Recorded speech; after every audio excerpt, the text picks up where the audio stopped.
আমার নবী যা শিখিয়েছেন সবের মধ্যে বিজ্ঞান বাস্তবতা এবং সবের মধ্যে আমাদের উপকার আছে। জোরে বলুন আলহামদুলিল্লাহ। হে তরুণ যুবকেরা, তাহলে আল্লাহর উপর বিশ্বাস বলেছি, নবীর প্রতি ভালোবাসার কথা বলেছি, আপনাকে আমাকে 5 ওয়াক্ত নামাজটা পড়তে হবে এবং রাসূলের সুন্নাতগুলোকে মেনে চলতে হবে। হে তরুণ যুবকেরা, হে আমার মুরব্বিয়ানেরা, শুনে রেখে দিন বাবা, জেনে রেখে দিন বাবা, রাসূলকে ভালোবাসতে হবে, আল্লাহকে ভালোবাসতে হবে। আপনার আমার হৃদয় আল্লাহ এবং রাসূলের ভালোবাসাকে স্থান দিতে হবে। লা ইলাহা ইল্লাল্লাহ মুহাম্মাদুর রাসূলুল্লাহ, লা ইলাহা ইল্লাল্লাহ মুহাম্মাদুর রাসূলুল্লাহ সাল্লাল্লাহু আলাইহি ওয়াসাল্লাম। আল্লাহর নামের সঙ্গে আমার আল্লাহ আপনার আমার নবীর নামটা জুড়ে দেন। আজানে আমার নবীর নাম আল্লাহর সঙ্গে, কোরআন মাজিদে আমার আল্লাহর সঙ্গে নবীর নাম, নামাজে আমার আল্লাহর সঙ্গে নবীর নাম, জান্নাতের দরজায় আমার আল্লাহর সঙ্গে আপনার আমার বিশ্ব নবীর নাম। সেই নবীকে আপনাকে আমাকে ভালোবাসতে হবে, যেমন আল্লাহকে ভালোবাসবেন পাশাপাশি রাসূলকে ভালোবাসবেন। হে তরুণ যুবকেরা, হে আমার মুরব্বিয়ানেরা, শুনে রেখে দিন বাবা, জেনে রেখে দিন বাবা, কেমন ভালোবাসা বাবা শুনে রেখে দেন। একটা ছোট্ট ভালোবাসার কথা বলি, যারা মক্কা শরীফ মদিনা শরীফে গেছেন, এরকম হাজী সাহেব যদি থাকেন আমার কথাটা মনে পড়ে যাবে। আমি একটু বাস্তব উদাহরণ দিতে ভালোবাসি, বিজ্ঞান আর ইতিহাস থেকে বেশি বলতে ভালোবাসি, তাতে আমার যুব সমাজের নজরে তাড়াতাড়ি যাবে এবং মাথায় ঢুকবে। যারা হজ করতে গেছেন তাদের জিজ্ঞাসা করবেন, কাবা শরীফের চত্বরে একটা পাথর বিছানো আছে, ওই পাথরটার কালার হলো সাদা। এখানে কেউ হাজী সাহেব আছেন, হাত তুলে দেখাতে পারেন? কেউ আছেন হাজী সাহেব? হ্যাঁ, কেউ হাজী সাহেব নাই? আছেন কেউ? হ্যাঁ, কেউ নেই। এই গ্রামে আছে, এই গ্রামে হাজী সাহেব আছে। বসিরহাট এলাকা বসিরহাট হুজুরের এলাকার মানুষ গো। হ্যাঁ, বড় লোক থাকলেই তো হজ করতে হবে। বড় লোক কি এখানে ধনী মানুষ কি নাই? আছে তো, হজ কিন্তু করে না নাকি? করে, আছে মাশাআল্লাহ। এই এখন মজলিসে না, মাশাআল্লাহ মাশাআল্লাহ। তো যাই হোক ভাইরা আমার, তরুণ যুবকেরা আমার, মুরব্বিয়ানেরা আমার, তো হাজী সাহেবকে জিজ্ঞাসা করবেন, কাবা শরীফের চত্বরে যে পাথরটা বিছানো আছে ওই পাথরটা হলো সাদা পাথর। হে তরুণ যুবকেরা, এমনি আরবের টেম্পারেচার হলো গরম, টেম্পারেচার সবসময় হাই, 40, 42, 45 ডিগ্রি সবসময়। ওখানে প্রচন্ড গরম, মরু এলাকা, শুকানো পাথর।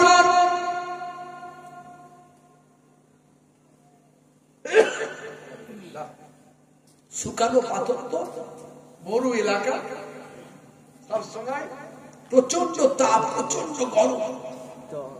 আর হজ করতে গেলে হজের ভাই আমার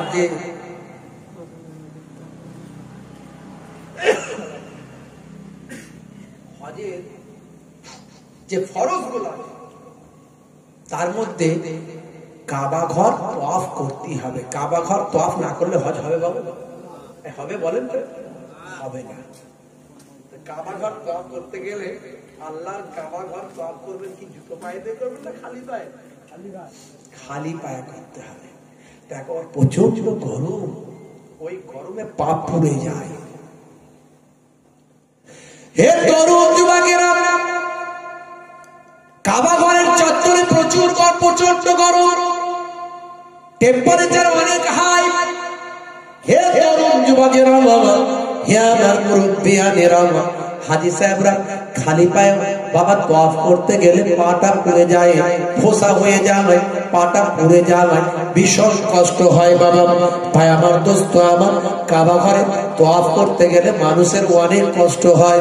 সেই সময় ভাই আমার একজন বিখ্যাত, ভাই আমার বিজ্ঞানী, বিখ্যাত একজন টেকনোলজি বাবা, ভাই আমার টেকনিশিয়ান বলা যেতে পারে বাবা, বিখ্যাত একজন বিশেষ ব্যক্তিত্ব ভাই আমার দোস্ত আমার, তার বাড়ি হলো মিশরে।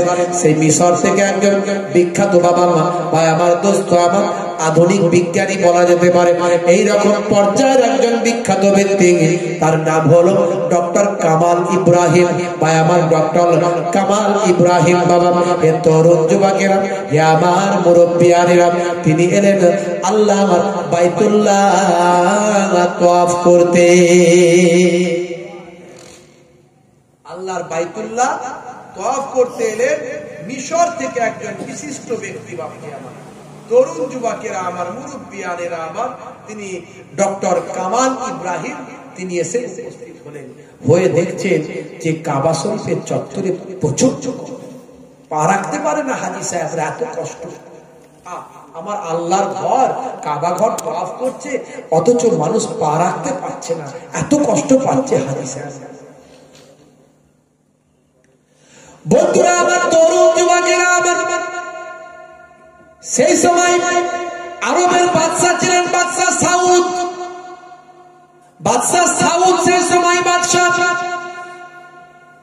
আসল আরবের নাম হলো জাজিরাতুল আরব। বাদশাহ সাউদের সময় থেকে তার নামটা পরিবর্তন করে হলো সৌদি আরব। সাউদের নাম অনুসারে সৌদি করা হয়েছে, ভালো করে জানো এ তরুণ যুবকেরা। তার পূর্বে আরবের নাম ছিল জাজিরাতুল আরব। এই জাজিরাতুল আরবের অর্থ কি? জাজিরাতুল আরব ডিকশনারি খুলে দেখুন, পাহাড়ে ঘেরা আরব, পাহাড়ে ঘেরা আরবকে জাজিরাতুল আরব বলা হয়। এ তরুণ যুবকেরা, এ আমার মুরব্বিয়ানেরা, সেই সময় কামাল, ডক্টর কামাল ইব্রাহিম, তিনি একজন বিশিষ্ট, সেই সময়কার বিখ্যাত একজন টেকনিশিয়ান, বিখ্যাত একজন সাইন্টিস্ট বলা যেতে পারে, একজন বিজ্ঞানী বলা যেতে পারে। হে তরুণ যুবকেরা, হে আমার বন্ধুরা, তিনি বাদশাহ সাউদের সঙ্গে মুলাকাত করলেন, বাদশাহ সাউদকে ইনফরমেশন দিলেন, হে আমার প্রিয় বাদশাহ সাউদ, শুনে রেখে দেন, আমি এমন একটা পাহাড়ের নাম সন্ধান করে জানতে পেরেছি, আমার গবেষণার মধ্যে দিয়ে এমন একটা পাহাড়ের নাম সন্ধান করে জানতে পেরেছি যেটা কেউ জানে না, যেটা মানুষ এখনো জানতে পারে না। যে পাহাড়ের পাথর কখনো গরম হয় না, হবে না, ওই পাহাড়ের পাথর কখনো গরম হয় না। খুব সংক্ষেপে শেষ করে দেবো, লম্বা চওড়া নয়। আপনারা ভাবে হুজুর কি ওয়াজ শেষ করবেন না কি দেবো, খুব ছোট্ট করে একটুকু বলে দিই। হে তরুণ যুবকেরা, হে আমার বন্ধুরা, শুনে রেখে দিন বাবা, জেনে রেখে দেন। বাদশাহ সাউদ বলল তাই নাকি, তাহলে তাড়াতাড়ি ওই পাহাড়ের পাথর আপনি দেখুন, ব্যবস্থা যদি করতে পারেন, আল্লাহর রহমত আপনার উপর নাজিল হবে, আল্লাহর কৃপা দয়া আপনার উপর নাজিল হবে। আচ্ছা বলুন তো কত টাকা লাগবে?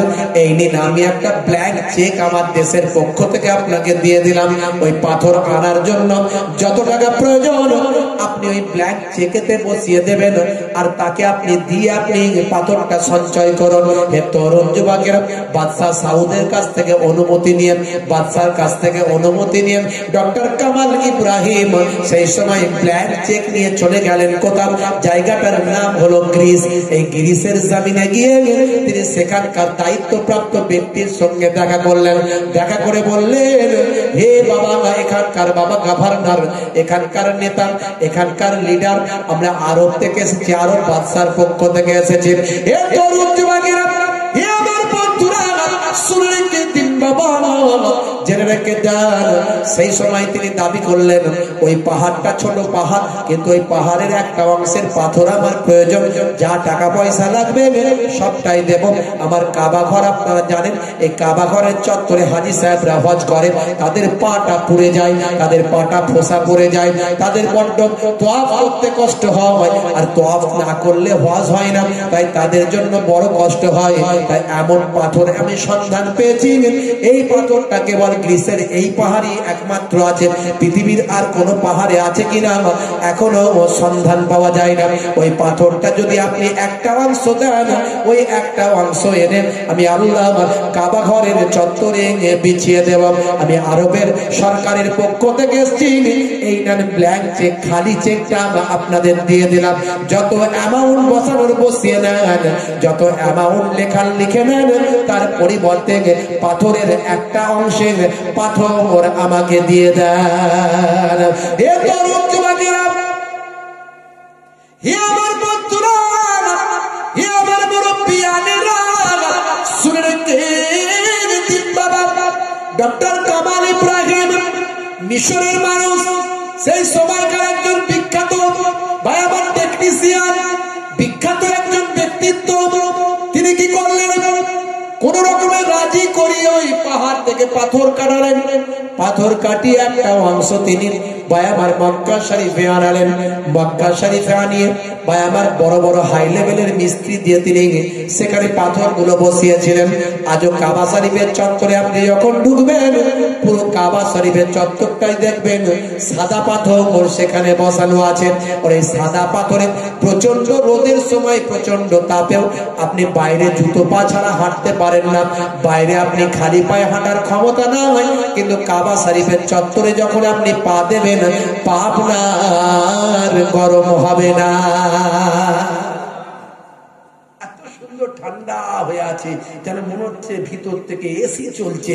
আমি এই মাঝখানে হলো আমি ঘুরে এসেছি, আল্লাহ আমাকে নিয়েছিলেন, আবার আমি গেছিলাম। তো আমি গিয়ে আমার সঙ্গী ভাইদেরকে দেখাচ্ছিলাম, দেখো মিলিয়ে নাও, মিলিয়ে নাও। দেখছো তো এই যে পাথর দেখতে পাচ্ছ, এই পাথরের ইতিহাস শোনো আমার কাছে ভাইরা। তো বাদশাহ সাউদ খুব খুশি হয়েছিলেন। হাজী সাহেবরা সেখানে গিয়ে এখন খালি পায়ে তওয়াফ করে।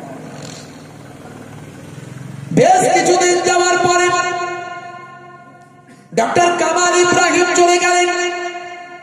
এক সময় যখন আমার রাসূলের দরবারে গেলেন, রাসূলের দরবারে গিয়ে যখন মসজিদে নববীর চত্বরে তিনি যখন পৌঁছালেন, দেখেন পাথর প্রচন্ড গরম হয়ে আছে, পা তার ভাই আমার পুরো যাওয়ার মতো অবস্থা।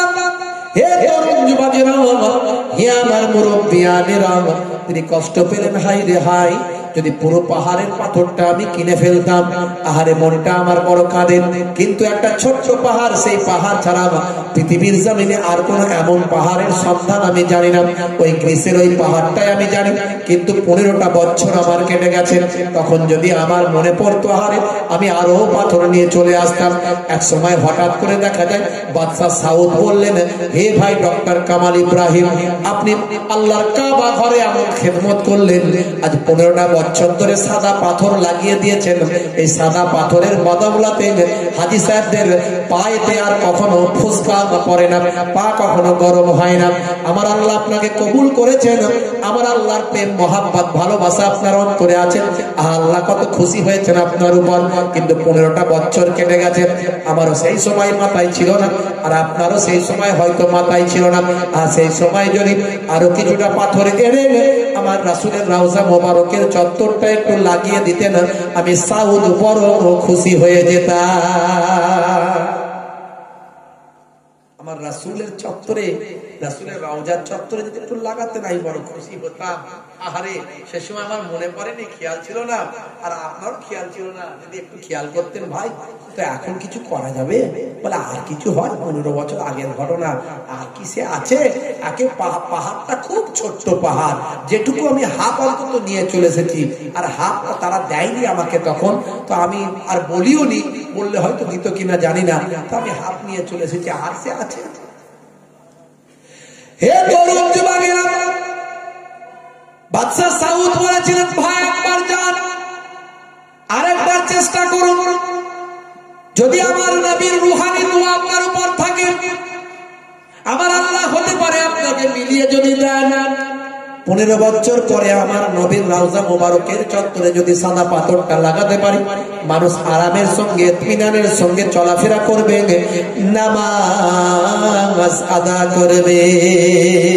হে তরুণ যুবকেরা, হে আমার বন্ধুরা, শুনে রেখে দিন বাবা, জেনে রেখে দিন বাবা, ডক্টর কামাল ইব্রাহিম মিশরের বিখ্যাত একজন টেকনিশিয়ান, বিখ্যাত সেই সময়কার বিজ্ঞানী ভাই আমার দোস্ত আমার, তিনি বাদশা সাউদের কাছ থেকে আবার পূর্বের নাই ব্ল্যাঙ্ক চেক নিয়ে চলে গেলেন আবার গ্রিসে গিয়ে সেই পাহাড়ের সন্ধান করতে লাগলেন। সন্ধান করে সেখানে গিয়ে বাবা সেই পাহাড়ের দায়িত্বে থাকা মালিকের সঙ্গে কথা বলে বললেন, পাথর কি আর আছে বাবা, পাথর কি আর আপনার এখানে আছে? যদি পাথর থাকে আমাকে তার বাকি অংশটা দিয়ে দেন। সেই সময় তিনি বললেন, আপনি 15 বছর আগে এসেছিলেন, আজকে কি আর পাথর থাকে? না না নাই। সেই সময় তিনি বললেন, বাবা পাথর কি আর থাকতে পারে? কখনোই সে পাথর আর পাওয়া যাবে না। এমন সময় ডক্টর কামাল ইব্রাহিমের মনটা খারাপ হয়ে গেল। হে তরুণ যুবকেরা, হে আমার বন্ধুরা, বাবা তিনি বললেন, আচ্ছা কে কিনেছে কি আপনার মনে আছে? বলে সেটা কেমন করে বলতে পারি, সেটা খাতাপত্র দেখতে হবে, 15 বছর আগের কথা, এটা কখনো সম্ভব নয় সাহেব। আমি আপনাকে কেমন করে বলতে পারি যে 15 বছর আগে বাকি পাথরের অংশ, পাহাড়ের অংশটুকু কে কিনেছে, পাথরগুলো কে কিনেছে? ভাই আমার দোস্ত আমার, ডক্টর কামাল ইব্রাহিম তবুও বললেন, যদি সম্ভব হয় তাহলে আমাকে একটু জানাবেন, আমাকে একটু খবরটা দেবেন, আমি চললাম। এই বলে তিনি চলে যাচ্ছিলেন। এমন সময় ম্যানেজার জানিয়ে দিলেন, হে ডক্টর কামাল ইব্রাহিম, অ্যাড্রেসটা পাওয়া গেছে, ঠিকানাটা পাওয়া গেছে, যে পাথরটা কিনেছে সে পাথর কেনা ব্যক্তির অ্যাড্রেসটা, ঠিকানাটা, নামটা আমাদের লিস্টে পাওয়া গেছে।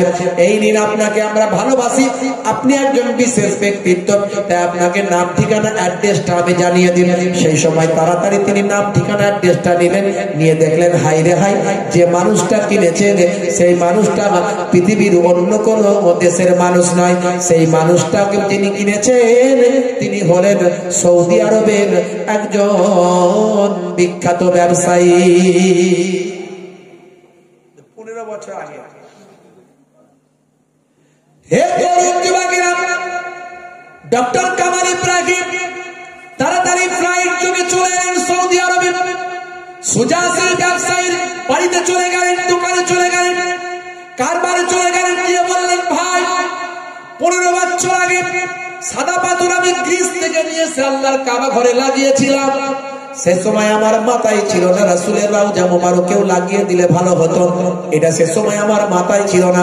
আজকে বাদশা সাউদের নির্দেশে আমি ব্ল্যাঙ্ক চেক নিয়ে সেখানে গিয়েছিলাম, কিন্তু ফিরিয়ে দেওয়া হয়েছে, তোমার অ্যাড্রেসটা দেওয়া হয়েছে।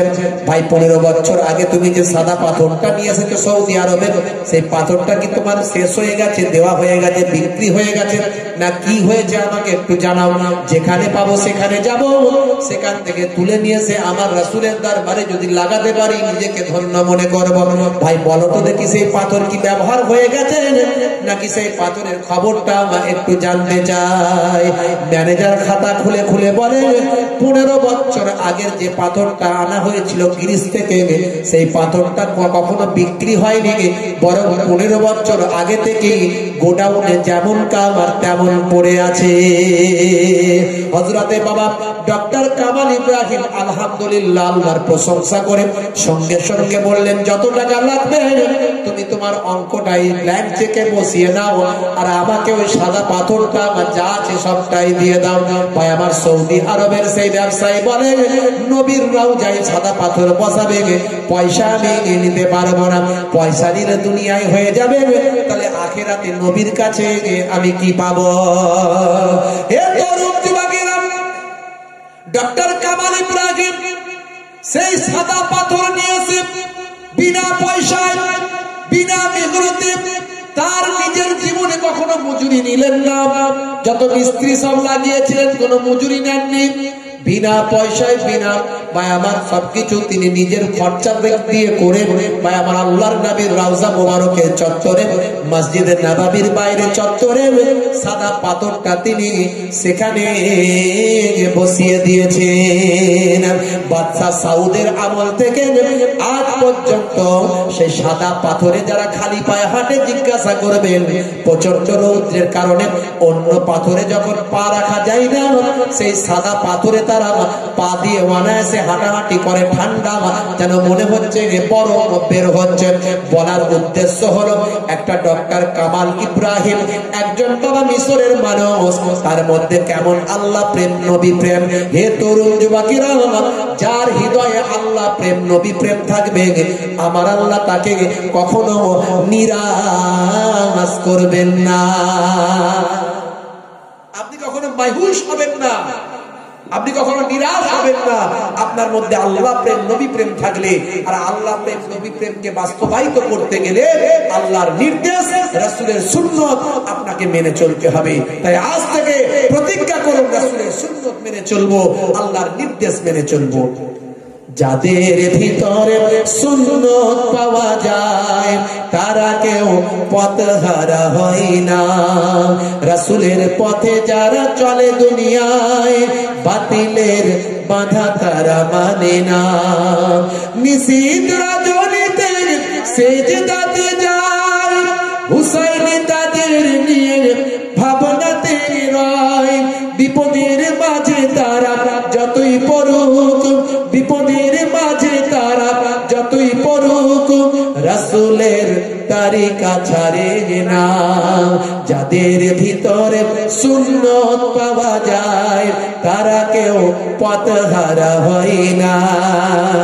বলুন না সুবহানাল্লাহ, জোরে হবে না? যাই হোক, 5 ওয়াক্ত নামাজ ছেড়ে দেবেন না, রাসূলের সুন্নাত গুলো ভুলে যাবেন না। নামাজ আজ থেকে ওয়াদা করুন নামাজ ছাড়বো না, আজ থেকে ওয়াদা করুন নামাজ পড়া শুরু করব। কাজা হলে কাজা পড়বেন কিন্তু নামাজ ছাড়বেন না। আর রাসূলের সুন্নাত গুলো স্টার্টিং করতে গেলে আপনি সবচেয়ে আগে নবীর সুন্নাত, দাড়িটা অন্তত ছোট ছোট হলেও রাখুন। আজ ছোট আছে কাল বড় হয়ে যাবে, সুন্নাতটা রাখা শুরু করুন। দাড়ি এখন সৌন্দর্যের প্রতীক, আপনার দাড়ির দ্বারা আপনাকে সুন্দর লাগবে, কিন্তু কোন নেতা মন্ত্রী খেলোয়াড় প্লেয়ার রেখেছে বলে নয়, আমি রাখছি নবীর সুন্নাত মনে করে, এই মনে করে দাড়িটা রাখা শুরু করুন। দেখবেন আমার আল্লাহ কবুল করে নেবে। আপনার মধ্যে যদি আল্লাহর মাহাব্বত রাসূলের সুন্নাত থাকে, আমার আল্লাহ আপনাকে কখনো মায়ুস করবেন না, আপনাকে কখনো ভাই আমার অসহায় বানাবেন না, আপনাকে কখনো তানহাই আপনার মধ্যে আসবে না, আপনার মধ্যে কখনো অবহেলা আসবে না। আল্লাহর প্রতি আল্লাহর মাহাব্বত, আল্লাহর ভালোবাসা আপনি পাবেন এবং রাসূলের রূহানি নেক নাজার নেক ফায়েজ পাবেন।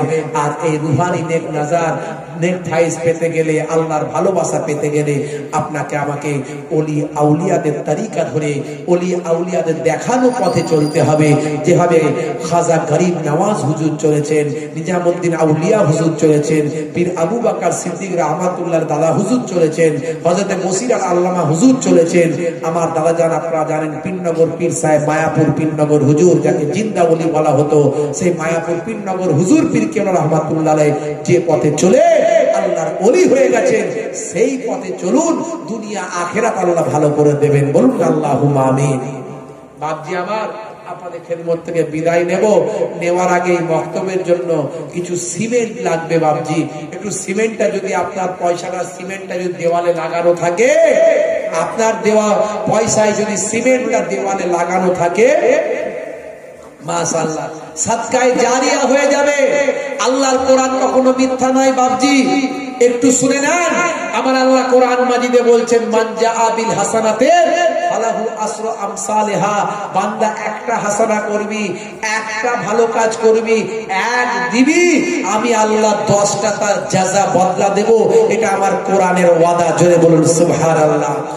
বাপজি আমার, বিশ্বনবী সোনার জামানে জানিয়েছেন সাবউন তাজরি লিল আবদি বাদা মাউতিহি ওয়া হুয়া ফি কবরিহি মান আল্লামা ইলমান আও কাসারা নাহরান আও হাফারা বীরান আও গারাসা নাখলান আও বানাআ মসজিদান আও ওয়ারাসা মাসহাফান আও তারাকা ওয়ালাদান ইস্তাগফির লাহু বাদা মাউতিহি। বাপজি আমার তার মধ্যে আও ওয়ারাসা মাসহাফান, যে মাদ্রাসায় সহযোগিতা করবে, মক্তবে সাহায্য করবে, মক্তবে প্রতিষ্ঠায় সাহায্য করবে, দ্বীনের কাজেতে অংশ নেবে, আমার আল্লাহ তার কাল কিয়ামত পর্যন্ত কবরে পড়ে পড়ে সওয়াব পৌঁছাতে থাকবেন। জোরে বলুন আলহামদুলিল্লাহ। বন্ধুরা আমার, সেই মক্তবে সিমেন্ট দেবেন আপনি, আপনার দেওয়া সিমেন্টটা লাগানো থাকবে, আপনি কবরে চলে যাবেন, বাচ্চারা পড়াশোনা করবে, তারা দ্বীন প্রচার করবে, আল্লাহ রাসূলের কথা বলবে, আপনি কিন্তু কবরে পড়ে আছেন। এই যে আপনার দেওয়া পয়সা মক্তবের ছেলেরা পড়েছে, দ্বীন শিখেছে, তারা বাস্তবায়িত করছে, আল্লাহ দেনেওয়ালার কবরে কাল কিয়ামত পর্যন্ত সওয়াব পৌঁছাতে থাকবে।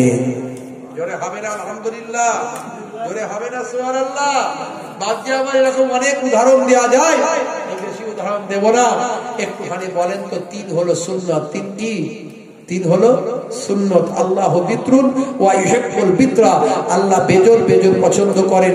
এই তিন দিয়ে শুরু করছি বাবাজি আমার। তিন হলো সুন্নত, তিন আল্লাহ পছন্দ করেন, তিন হলো বেজোর। তো তিন আমার এক ভাই তো বলে দিয়েছেন, একটা কি নাম যাবে, জনাব আনসার সাহেব, আমার মোহতারাম আনসার সাহেব, এক বস্তা সিমেন্ট তো বলেছেন। বলুন আলহামদুলিল্লাহ, বলুন আলহামদুলিল্লাহ, নারে তাকবীর, মাশাআল্লাহ। বাপজি গো, হাগা তিনটে সিমেন্ট দেনেওয়ালা আছেন কেউ? হাগা মক্তবে 3 বস্তা সিমেন্ট দেনেওয়ালা আছেন? আল্লাহর নেক বান্দা, সাদকায়ে জারিয়ার সওয়াব পাবেন। বাম্মা কবরে চলে গেছে, কবরে পৌঁছে গেছে, আমার আল্লাহ কবরে বাম্মায়ের আপনার দানের ওসিলায় সওয়াব পৌঁছে দেবেন। ইন্নামাল আমালু বিন্নিয়াত, নিয়তের উপর আমল করে বলেন। বাপজি আমার নিয়তের উপর আমল হবে, আপনি নিয়ত করে বলেন 3 বস্তা সিমেন্ট দেনেওয়ালা কেউ আছেন আল্লাহর নেক বান্দা। 3 হলো সুন্নত। বাবাজি আমার বক্তব্যে দেবেন, এটা দুনিয়ার কোনো পানিতে পড়ে যাবে না। আল্লাহর কোরআনের জন্য সাহায্য করলেন। ইন তানসুরুল্লাহ ইয়ানসুরকুম, যে আল্লাহর দ্বীনকে সাহায্য করে আল্লাহ তাকে সাহায্য করেন। এটা আল্লাহর দ্বীনকে সাহায্য করা হবে। দিতে পারবেন বাবাজি 3 বস্তা সিমেন্ট দেনেওয়ালা কেউ আল্লাহর নেক বান্দা আছেন? কারবারি ভাই, ব্যবসায়ী ভাই, আমার বাপজি হাত তুলেছেন, মাশাআল্লাহ। আপনাদের পীরের ঘরের আওলাদ বাপজি, তরুণ যুবকেরা, আমার রক্তে আমার কোনো দাম নাই, কিন্তু রক্তেতে আল্লাহর ওলিদের রক্ত মিশে আছে। আমি গুনাহগার অধম বাবা, রক্ত কিন্তু কথা বলে, এটা অস্বীকার করার জায়গা নাই একদম বাপজি আমার। এটা